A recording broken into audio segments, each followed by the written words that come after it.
the enemy has taken from you through your dreams, right now there is a restoration.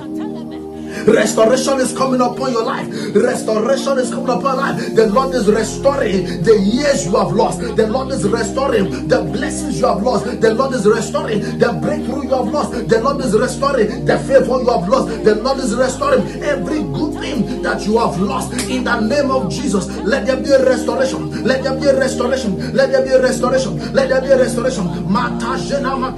I decree in the name of Jesus, you will not be a victim of the activities of the wicked.